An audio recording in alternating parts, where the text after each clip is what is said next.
To pol bo še kakšno.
Zdravo.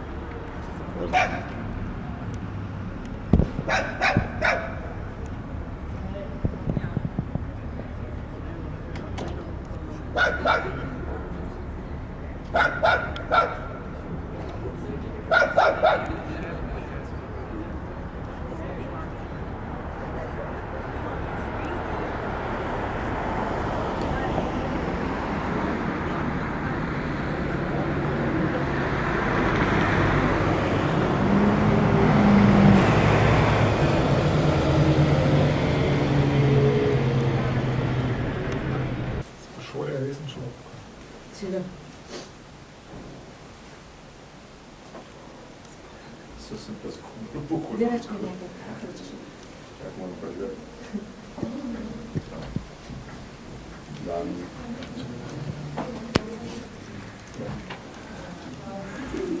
Zdaj bom jaz čist na začetku začel. Veseli se me, da smo se srečali z predstavniki sindikatov, pogovarjali smo se predvsem o problematiki zaposlovanja mladih. Ob današnjem dnevu človekovih pravic smo tudi pripoznali in tudi kljub težkim razmeram, v katerih je država, pokazali, da ta državni zbor je pripravljen delati na tej tematiki in da dela na tej tematiki. Vsekakor bo pa treba narediti še precej, da bomo popravili tisto, kar je bilo slabega storjeno, odkar se je kriza praktično začela in ki se prelamlja pravzaprav na ramenih mladih. Danes to govorimo o mladih do 30 let. Kriza je pa tako dolgo že z nami, da so nekateri že prerasli in še vedno čutijo to krizo. Prosim. Hvala lepa. Torej, danes smo opozorili na dejstvo, da so največje žrtev krize, teh neprijaznih razmer, prav mladi. Tisti mladi, ki končajo šolanje, imajo znanje, bi radi delali, si bi radi, mogoče nekateri med njimi, ustvarili tudi družino, pa zaradi te velike socialne negotovosti ne morejo. In prav splošna deklaracija o človekovih pravicah pravi, da so vsi ljudje, ne glede na starost, da imajo pravico do socialne varnosti. In splošna deklaracija o človekovih pravicah v preambuli tudi pravi, da je potrebno človekove pravice in delavske pravice sodijo zagotovo mednje in pravice mladih tudi zagotovo sodijo mednje, da je potrebno te pravice braniti s pomočjo prava. In ker smo v Državnem zboru, gre za naše pričakovanje, da bo Državni zbor tudi za ustrezno zakonodajo ustvarjal pogoje, da se bodo razmere na trgu spremenile v prid mladih. To tudi zaradi tega, ker v slovenski ustavi v 66. členu je izrecno zapisano, da država mora ustvarjati pogoje za zaposlovanje. Skratka, gre za apel, poziv, da z zelo konkretnimi ukrepi spreminjamo to neprijazno življenje, ki ga doživijo mladi, ki preko negotovih oblik dela, prekernih oblik dela, delo za določen čas, v bistvu živijo tukaj in imajo pravico do boljšega življenja. Jaz bi prosil, spoštovani predsednik, če mogoče vendarle kolegica Zala je predsednica sindikata Mladi Plus, ki je najbolj vpeta v to, spregovori še kakšno besedo, če lahko. Absolutno, potem pa še naš predsednik odbora. Ja. Torej, kot je bilo že omenjeno, smo prišli predvsem poudariti, da so delavske pravice del človekovih pravic in predvsem v primeru mladih so te vedno bolj ogrožene. Predvsem bi izpostavila par stvari in sicer, kot je bilo omenjeno v splošni deklaraciji človekovih pravic, so delavske pravice omenjene in sicer v 23. členu. Če pogledamo na stanje mladih, ki so v 2-kratnem odstotku napram splošni populaciji brezposelni in glede na to, da se pojavlja vedno bolj dolgotrajna brezposelnost, se moramo vprašati, kje je pravica do dela in kje je pravica do zaščite pred brezposelnostjo. Poleg tega opazujemo porast oblik dela, ki posamezniku ne omogočajo nekega dostojnega življenja, ne omogočajo življenja nad pragom revščine, nekako ni omogočanje samostojnosti in pa načrtovanja prihodnosti, tako da se lahko vprašamo, kje je pravica do kvalitetne zaposlitve in pa do ugodnih delovnih pogojev. Znašli smo se tudi v poplavi izjemno nizko plačanega ali pa kar neplačanega dela, ki ga mladi opravijo v obliki praks in pripravništev. Na tej točki, ki je pravica do enakega plačila za enako delo.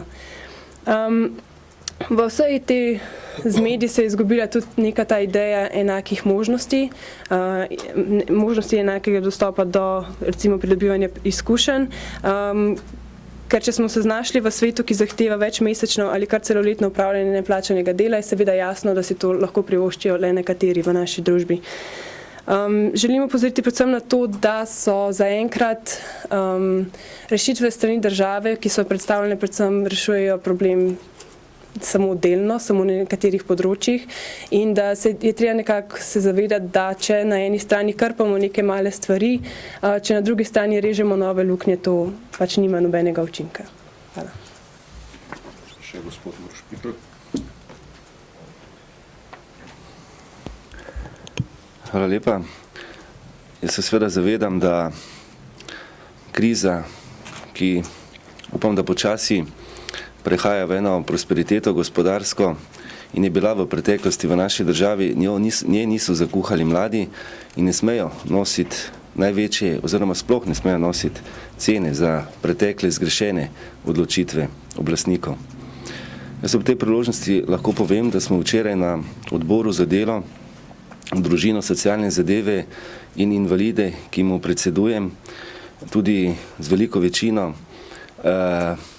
potrdili oziroma sprejeli tako imenovani zakon o interventnih ukrepih na področju trga dela, ki ima kot bistveno zadevo ob tej priložnosti za izpostaviti zaposlovanje mladih za nedoločen čas, na podlagi katere delodajalec je upravičen do plačila prispevkov 2 leti.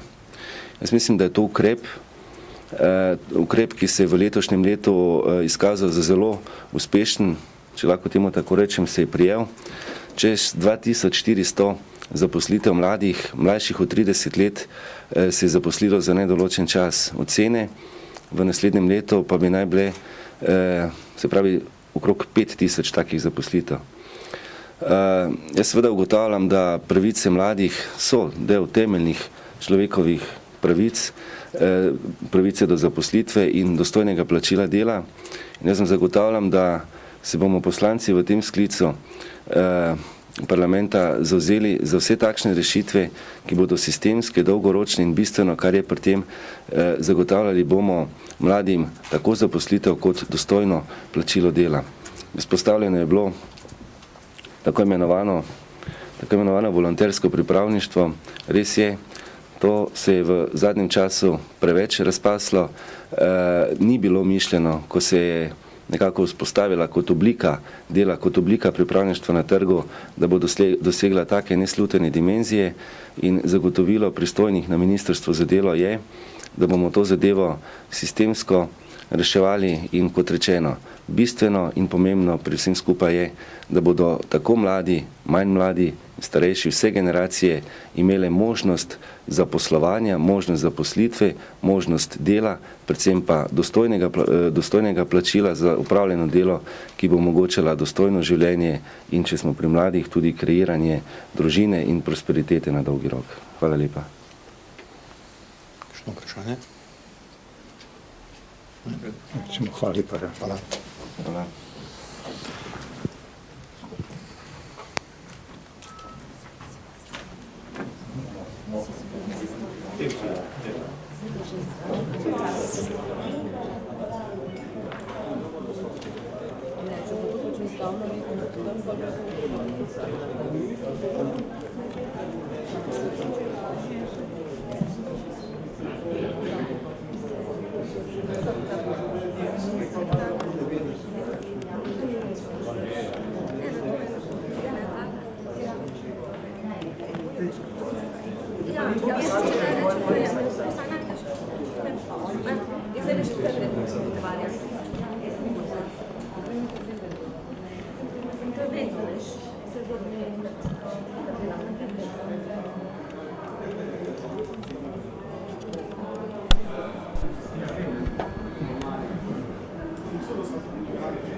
Se lahko se začne, mislim, da.